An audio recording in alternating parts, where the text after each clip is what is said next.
Today we'll be reading The Tale of Queen Amanoa from the Tales of the Jedi Companion by George R. Strayton. The Tale of Queen Amanoa. The darkness did not come easily to Amanoa, but when she finally embraced it, there was no letting go. Freedon Nad brought the teachings of the Sith to Onderon 350 years before the birth of Queen Amanoa, spreading the wicked ways of the dark side to his followers. The rulers of the walled city of Aziz, a 1,000 square mile sprawl of turrets, domes, and spires, became the apprentices of Nad, learning to wield power over the dark side. The Sith knowledge passed down through the ruling lineage, infecting each monarch with hatred and intolerance, and at the same time enslaving them to the will of the dark side.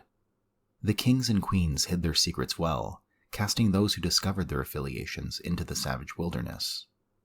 Queen Amanoa had not even a suspicion about her husband's shadowed allegiance for many years, and when she did discover it, she futilely tried to tear King Ommin away, to break the bond he had formed with the Sith ways.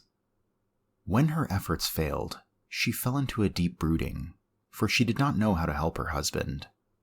Over the years, however, that depression turned into anger at the king for having made the Dark Alliance in the first place, and then into outright hatred. At the same time, Ommin decided his queen was ready to join him, to share in the power that he had cultivated over a lifetime.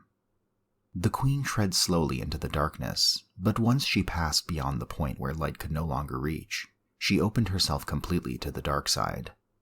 Ommin and the spirit of Freedon Nad instructed her in the Force and in Sith techniques, and she gradually grew in power, eventually becoming a formidable sorceress in her own right. Soon after, however, Ommin began to suffer from a strange illness that seemed to consume the very marrow in his bones. Within just a few years, he could not stand without the aid of a Durasteel exoskeleton created by his personal doctors. In the meantime, Amanoa took control of Aziz, driving the conflict with the Beast Riders to the brink of war. The specter of Freedon Nad appeared to her during a Sith ritual, and he foretold her destruction if she allowed the war to erupt. In a desperate measure to save herself, she called upon the help of the Jedi to settle the centuries-long dispute once and for all. As she awaits the Jedi Master's arrival, she knows that she must carefully mask the dark side's presence when the Jedi arrive, and she hopes they will end the hostilities quickly and leave Onderon before they grow suspicious. "Perverted, twisted lies," Queen Amanoa said, her words saturated with disgust. The prisoner before her managed to struggle to his feet for the third time. Only with considerable effort did he raise his head to glare at her. You are the darkness," he screamed in a ruined voice. "Aziz will fall. It cannot withstand the pressure of this heavy shadow for much longer." Amanoa could not suppress her anger any longer, and she swept to her feet in one fluid motion, her violet and black cloak spreading out behind her in a flourish. She stopped at the edge of the throne's raised dais and stared down at the pitiful man. As if to taunt her even further, the prisoner refused to so much as flinch at her sudden movement. Her rage flared. "Blasphemer! Do you honestly believe I will hesitate to cast you outside these walls? Do not think the knowledge you possess is worth more than your life." The tone of her voice fell. "Why prolong your agony? There are others who will perform the same task I require of you."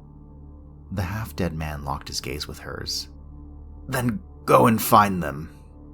Amanoa whirled, her scream choked to a muffled growl by her constricted vocal cords. She forced in a deep breath, and then exhaled noisily, but her wild anger did not subside. She turned on the man again, raising one hand as if she were holding a delicate crystal sphere in her palm. Suddenly, a green brilliance flared out from the pale skin of her hand, forming a ball of crackling, swirling energy. "You have run out of chances, Olis, and expelling you into the wilds is too good for you." Her arm swept down in a wide arc, and she hurled the glowing sphere with a strength that belied her otherwise frail stature. The radiant ball struck Olis square in the chest, launching him backward a half-dozen meters to crumple to the floor in a sickening wet crunch of bones snapping within flesh. Her anger satisfied for the moment, Amanoa straightened her robe and called to one of the guards stationed at the throne room's entrance. "Take this away," she said, indicating the dead prisoner with a disinterested flick of her wrist. "At your request, my queen." Amanoa slipped back into her large, imposing throne and watched the guard remove the refuse. "And be quick about it," she said. "We're having visitors." She turned to one of her attendants. "Tell Nova to bring the 3 Jedi to the throne room at once." I hope you've enjoyed this reading of The Tale of Queen Amanoa